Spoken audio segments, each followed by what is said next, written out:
Em uma viagem marcada por simbolismos e sinalizando uma nova postura da política externa brasileira, a agenda do presidente Jair Bolsonaro em sua visita em Israel continua nesta terça-feira. Recebido com honras pelo premier Benjamin Netanyahu desde sua chegada ao país, no domingo, o presidente visita nesta terça-feira locais históricos importantes de Jerusalém, como o Museu do Holocausto Yad Vashem, e participa de encontro com cerca de 200 empresários brasileiros e israelenses. É a primeira vez que um mandatário do Brasil prestigia o país com uma viagem oficial logo no início do seu mandato. Netanyahu, que está a poucos dias de uma eleição que vai definir seu futuro político, foi até o aeroporto receber Bolsonaro, e também acompanhou o brasileiro durante visita ao Muro das Lamentações, em um movimento que representa uma quebra da política brasileira em relação aos territórios de Jerusalém Oriental considerados pela comunidade internacional como ocupados por Israel.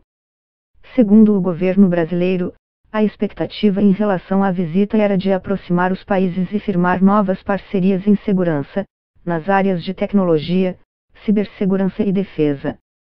Por outro lado, críticos da guinada diplomática falam em riscos ao importante comércio brasileiro com os países árabes e islâmicos, e em uma redução da relevância do Brasil na diplomacia internacional.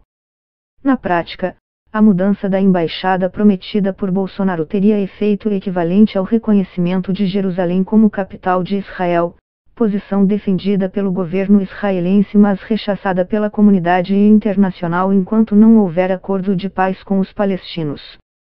A cidade é considerada sagrada por cristãos, judeus e muçulmanos, e sua parcela oriental, ocupada por Israel desde a Guerra dos 6 Dias, em 1967, é reivindicada também como capital de um futuro Estado palestino. A ONU reconhece a dualidade de Jerusalém e considera a presença de Israel na parte oriental da cidade de expressiva maioria árabe da população, como território ocupado. A medida é vista por muitos como um recuo em relação à promessa de campanha de transferir a embaixada do país de Tel Aviv para Jerusalém, a exemplo do que fizeram Estados Unidos e Guatemala. Grande parte da comunidade evangélica brasileira deseja a mudança da embaixada por motivos religiosos, e não geopolíticos, mas a promessa criou um embaraço diplomático entre o Brasil e países árabes, e o temor de que poderia gerar embargos e sobretaxas a exportações brasileiras.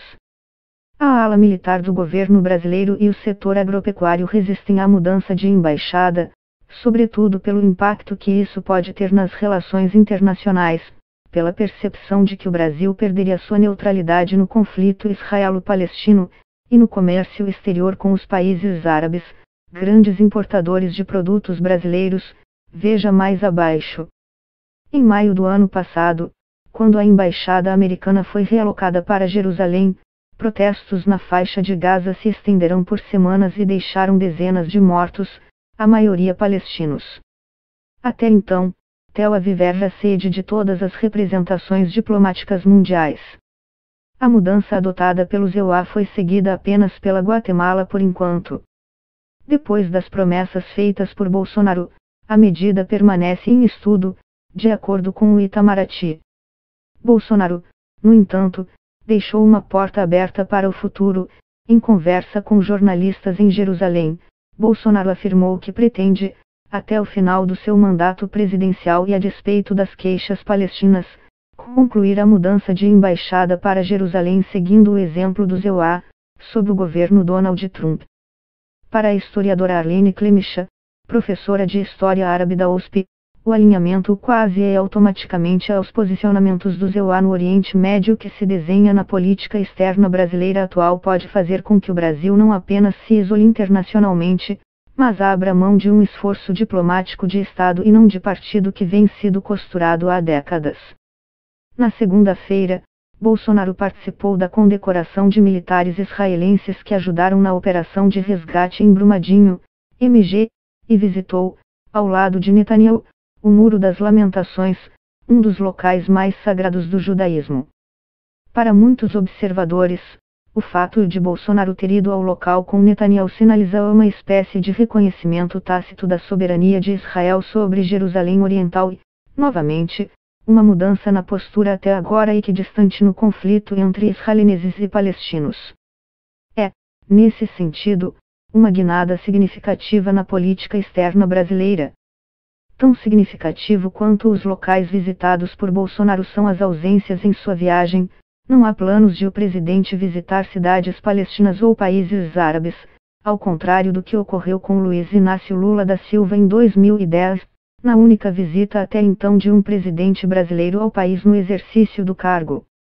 Em 2018, as trocas com países de maioria islâmica somaram 22,9 bilhões de dólares, segundo dados do Ministério da Indústria e Comércio Exterior, DIC.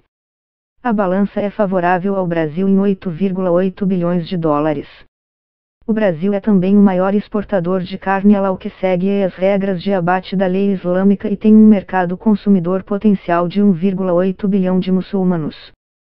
Israel, por sua vez, é um parceiro comercial modesto. As trocas com o país não chegam a 1% do comércio exterior brasileiro e o Brasil compra mais do que vende, déficit de 847,8 milhões de dólares em 2018. Mesmo sem ter sido anunciada a transferência de embaixada de Tel Aviv para Jerusalém, a mera abertura de um escritório de negócios brasileiro na cidade sagrada já gerou reação entre palestinos.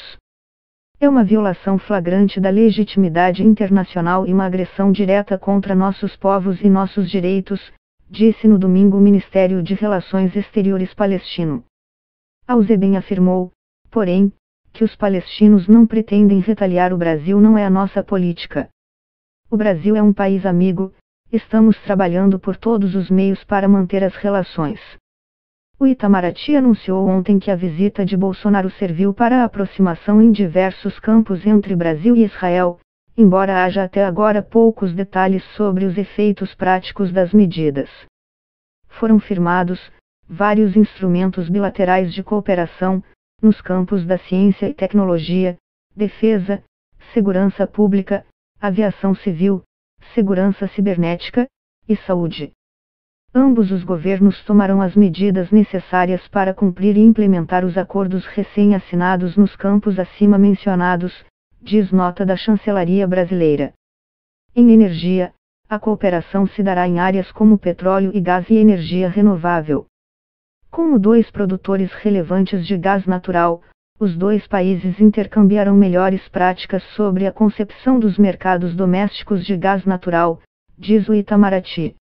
Foi assinado um acordo de cooperação em ciência e tecnologia, para aproximar os ecossistemas de inovação brasileiro e israelense e para fomentar a vinda de startups israelenses ao Brasil. Bolsonaro acrescentou que também foram firmados dois acordos relativos ao plano de cooperação na área da saúde e da medicina, entre ministérios da saúde dos dois países, para os anos 2019 e 2022, e uma cooperação entre o Gabinete de Segurança Institucional, GSI, e a Autoridade Nacional de Cibersegurança de Israel, INCED. Aranha, 1884-1960, na época ministro das Relações Exteriores do Brasil, presidiu a sessão da Assembleia Geral das Nações Unidas que aprovou a Resolução 181, em 1947, abrindo caminho para a recriação do Estado de Israel número a terra ancestral do povo judeu, em 14 de maio de 1948. Se há consenso sobre a eficácia de Aranha em favor da causa do Estado judeu, sua passagem pelo Ministério das Relações Exteriores durante o Estado Novo rendeu-lhe uma amarga coleção de críticas póstumas. No início dos anos 1980, com a publicação de Antissemitismo na Era Vargas, Maria Luísa Tucci Carneiro revelou pela primeira vez a existência de circulares secretas do Itamaraty contra a concessão de vistos de entrada no Brasil a judeus. As evidências de que Aranha teria nutrido preconceitos normalmente identificáveis como antissemitas nos anos 1930 são fartas. Ao então interventor de São Paulo, Adhemar de Barros, ele escreveu em 20 de outubro de 1938, necessitamos, entretanto, de correntes migratórias que venham lavrar o solo, ao mesmo tempo que se identifiquem com o ambiente brasileiro, não constituindo, jamais, elementos subversivos ou dissolventes e com tendências a gerar quistos raciais, verdadeiros corpos estranhos no organismo nacional, tal como acontece com os israelitas e os japoneses. O israelita, por tendência milenar, é radicalmente avesso à agricultura e não se identifica com outras raças e outros credos. Isolado, há ainda a possibilidade de vir a ser assimilado pelo meio que o recebe, tal como aconteceu, em geral, no Brasil, até a presente época. Em massa, constituiria, porém, iniludível perigo para a homogeneidade futura do Brasil. A defesa de Oswaldo Aranha é feita com eloquência por Pedro Aranha Correia do Lago. Neto do diplomata, ele é autor de Oswaldo Aranha, uma fotobiografia, volume de 412 páginas lançado em 2017.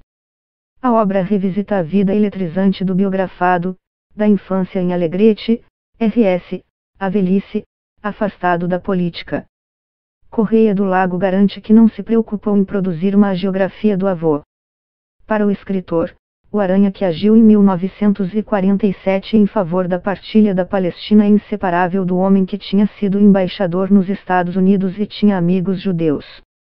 Você acha que Bernard Baruch, benemérito judeu-americano, iria enviar uma carta ao Comitê do Nobel propondo a candidatura de Oswaldo Aranha se tratasse de um antissemita? Pergunta.